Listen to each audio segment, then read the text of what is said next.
Let's be real, this has been a phenomenal year for horror movies. I'm talking one of the greatest years the genre has ever seen. From a villain with a wacky appearance to a one-night stand that doesn't go expected, all the way to body horror getting some theatrical recognition. There's a little something for everyone, especially if you love performances, because boy howdy. So join us here at the horror side of JoBlo as we take a look at the best horror films of 2024. Before we get into our list, we need to make sure it's clear. Spoiler alert. The whole point of this is to gush about why we love these films, so we're gonna talk about twists and turns. You've been warned. Now, only 10 spots in a year such as this means some difficult choices had to be made. Each of these could have easily made it onto our lists and speaks more to what a great year it was overall that they had to be relegated elsewhere. So here are some of our honorable mentions. And while Nosferatu is undoubtedly great, releasing it just 1 week prior to the end of the year means that it's being left off. Sorry, I'm sure it'll be a top 5 film. Now let's get into it.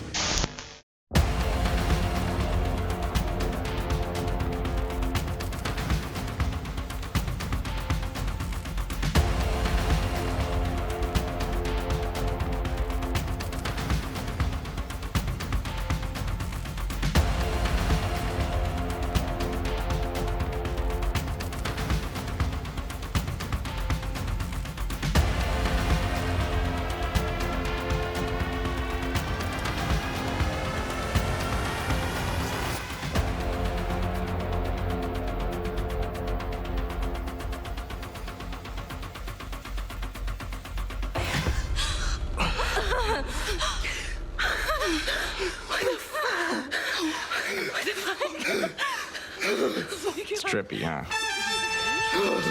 Body swapping often denotes a playfulness, yet It's What's Inside takes a decidedly more horrific approach and shows us all that can go wrong when in the midst of a switch. Expertly crafted by Greg Jardine, things go absolutely insane when members of the group die during a swap.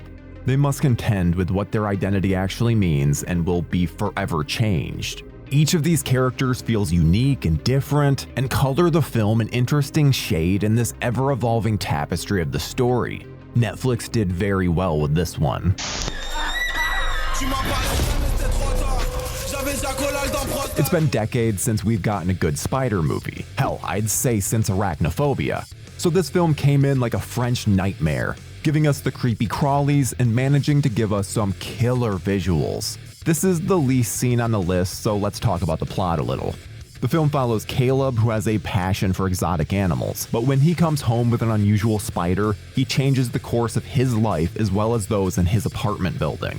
Placed under quarantine, the residents must contend with the breeding spiders, who are becoming larger and larger. Plenty of people die, and we get more than enough moments to make your skin crawl. Cannot wait to see what this director gets up to with Evil Dead Burn. After decades of shit alien films, Fede Alvarez came in and showed everyone how it's done with Alien Romulus. Practical ships, interesting characters, and the perfect blend of what made the first 2 films so special. Sure, there are some flaws. Damn it, not the goo again! But this manages to capture that weird corporate Geiger energy that makes the franchise what it is. Creating memorable characters is hard, yet Rain and Andy feel so fully realized and lived in that it's hard not to root for them. And poor Kay gets put through the ringer. Well, if that's right, then there'd have to be another way into this basement, huh? Should we have a look? Hugh Grant giving monologues about life is enough to get my butt in a theater seat, but then add a horror angle and I'm all on board. Grant gives such a terrifying performance as Mr. Reed, a man who waxes philosophical and thinks he's 10 steps ahead at all times. Then there's Sophie Thatcher and Chloe East, who match up with him performance-wise and go down a journey of terror. This is one that will have you yelling at your screen, "Don't go in the house!"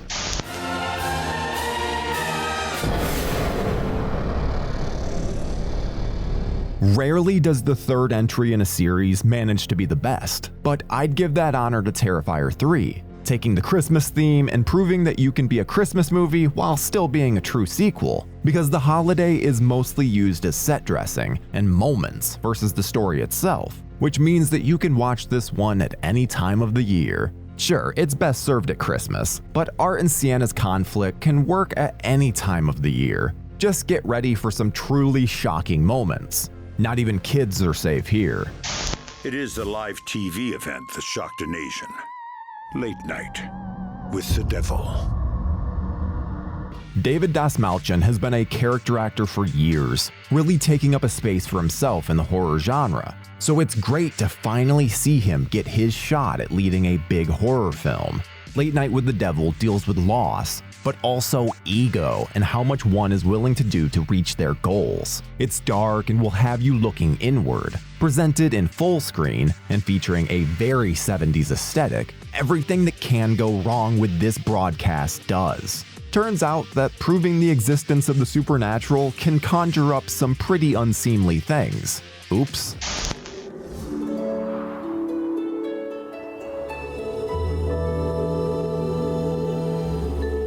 Everyone wanted a prequel to The Omen 50 years later, right?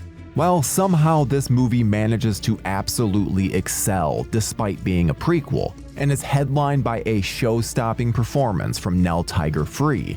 The first Omen is like a descent into madness. The beautiful visuals make for some pretty set dressing, but it's those moments of terror that really bring this across the finish line. There's a meanness present that we don't often see, and the car accident is some of the greatest acting of the entire year.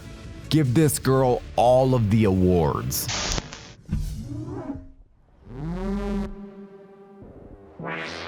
I still have to pinch myself when I remember that a body horror movie had such mainstream success. I guess casting Demi Moore and Margaret Qualley is the way to get past any stigma, because this movie gets weird, but does so while breaking down beauty standards and aging in industries that reward youth and beauty. This is body horror at its absolute best.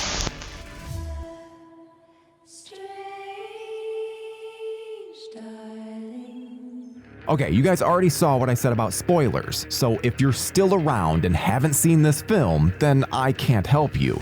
Because it's finally time to address this fucking incredible film. Because Kyle Gallner and Willa Fitzgerald absolutely blow away expectations and deliver two of the best performances of the entire year.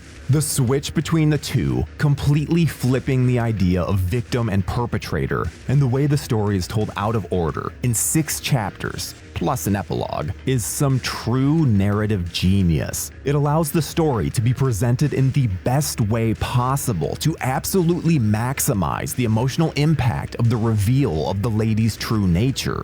The subtle play between the two in the car to the actual physical chase. There's such a tense energy present at all times. Then the final 3 minutes with Willa Fitzgerald is absolutely stunning. It seems I wore my long legs today. What happens if I... Longlegs is what horror fans always hope for, an event film. Something that everyone watches if they have even an inkling of interest in horror. They don't happen often, but when they do, they leave a lasting impression. And this past summer, nearly everyone and their grandmother was talking about Longlegs. There's Micah Monroe's fierce and committed Agent Lee Harker, Nicolas Cage's Longlegs, who is truly terrifying and one of one in a world full of copycats and mimic performances. Kiernan Shipka only has minutes of screen time, yet is hauntingly memorable. Osgood Perkins and his mastery of the frame proves he's someone to watch for decades. And there we have it, the best horror films of 2024. What do you think deserve the spot on the list? What do you think will be worthy next year? Let us know in the comments.